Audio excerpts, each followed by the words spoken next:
أعوذ بالله من الشيطان الرجيم.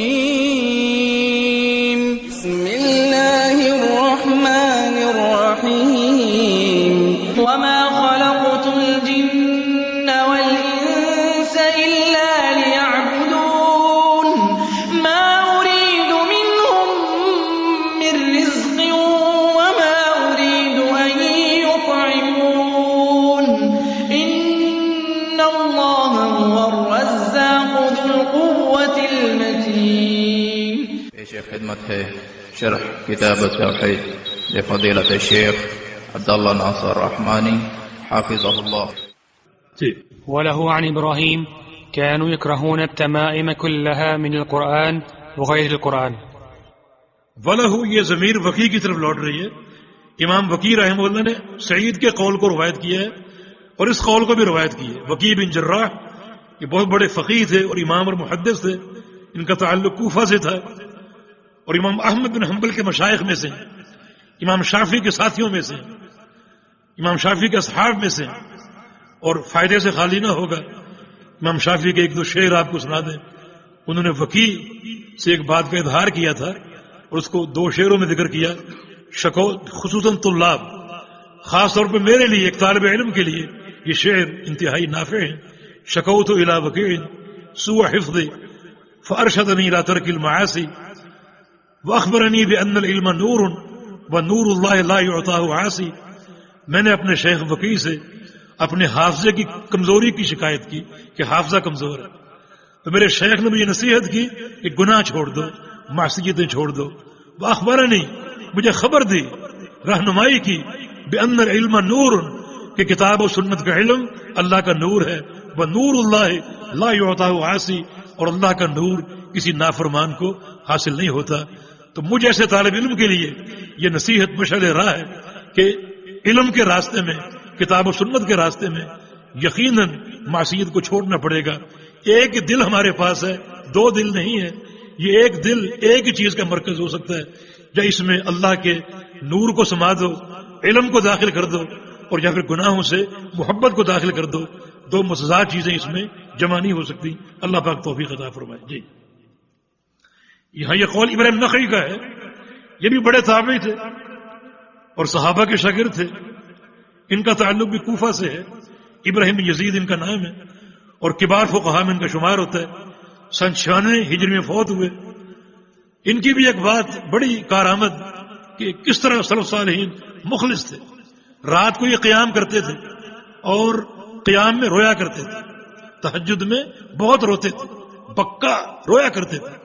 اور جب فجر کی اذان ہوتی تو اپنے چہرے کو مل مل کے دھویا کرتے تھے تاکہ رونے کے آثار کو مٹا دوں. مسجد میں جاؤں گا لوگ دیکھیں گے اور آنکھوں سے رونا پہچان لیں گے، ریاکاری نہ بن جائے، اخلاص پر حملہ نہ ہو جائے. تو اچھی طرح چہرے کو دھو کر، آنکھوں کو مل مل کے صاف کر کے، رونے کے نشانت کو مٹا کر مسجد میں آتے تھے. یہ سلف صالحین کتنے مخلص اور کس قدر اپنے اخلاص کی حفاظت کرتے تھے. ہم جیسے طلاب علم کے لیے بھی اخلاص ایک بڑا سرمایہ ہے. اور قیام اللیل بھی. یزید بن رومان چوٹی کے محدث، بڑی خوبصورت ان کی آنکھیں تھیں. ایک وقت آیا کہ نابینا ہو گئے. ان کا ایک شاگرد ان کو ایک عرصے بعد ملا، دیکھا کہ شیخ نابینا ہو چکے. پوچھا کہ ما فعلت العینان الجمیلتان، یا شیخ یہ خوبصورت آنکھیں کہاں گئیں؟ فرمایا کہ ذهب بهما بکاء اللیل بکاء الاسحار، سحری کے وقت کے رونے نے آنکھوں کو ختم کر دیا، آنکھوں کے نور کو ختم کر دیا. تو یہ دأب الصالحین، اللہ ہمیں بھی اس کی توفیق عطا فرمائے. ابراہیم نخعی فرماتے ہیں کانوا یکرہون التمائم کلھا من القرآن وغیر القرآن، کہ سلف صالحین یا خاص طور پہ اصحاب عبداللہ بن مسعود تمام تعویذوں کو مکروہ جانتے تھے. اور سلف کی اصطلاح میں مکروہ حرام کے معنی حرام قرار دیتے تھے تمام تعویذوں کو. من القرآن، خواہ وہ قرآنی آیات سے ہوں، بغیر القرآن یا غیر قرآن سے ہوں، تمام تعویذوں کو وہ حرام قرار دیتے تھے. ابراہیم نخعی رحمہ اللہ کا یہ قول ہے جو انہوں نے سلف کی طرف یا خاص طور پہ اصحاب عبداللہ کی طرف بن مسعود منسوب کیا ہے. تو گویا ایک کثیر جماعت تعویذ کو ناجائز اور حرام قرار دیتی ہے. اور اس کی اسباب ہم نے پڑھ لیے، اس کے علل ہم نے پڑھ لیے.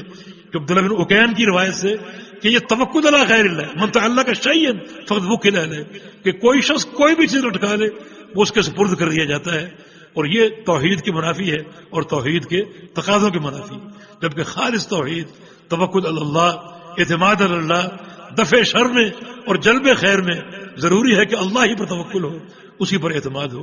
من یتوکل علی اللہ فہو حسبہ. اتنی بڑی نعمت ہے کہ اللہ خود کافی ہو جاتا ہے. سب سے بڑا صلہ ہے، ابن قیم فرماتے ہیں کہ توکل کا صلہ سب سے بڑا ہے کہ اللہ فرما رہا ہے کہ مجھ پر توکل کرے گا میں اس کے لیے کافی ہوں. یہ نوید صرف توکل کے لیے، اتنا عظیم توحید کا شعبہ، اور یہ سارے امور توکل کے خلاف ہیں.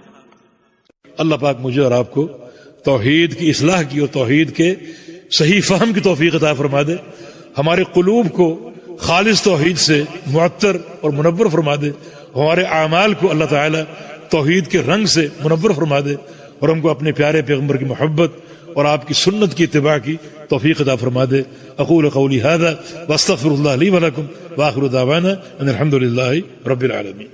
قال تعالی وتعاونوا علی البر والتقوی، بھلائی اور تقوی کے کاموں میں معاون بنے. ہمارے واٹس ایپ کا نمبر 0097334124647. ہمارے فیس بک صفحہ کا عنوان URDUEDUCLIP. ہمارے یوٹیوب چینل کا عنوان URDUEDUCLIP. والتقوى ولا تعاونوا على الإثم والعدوان واتقوا الله إن الله شديد العقاب.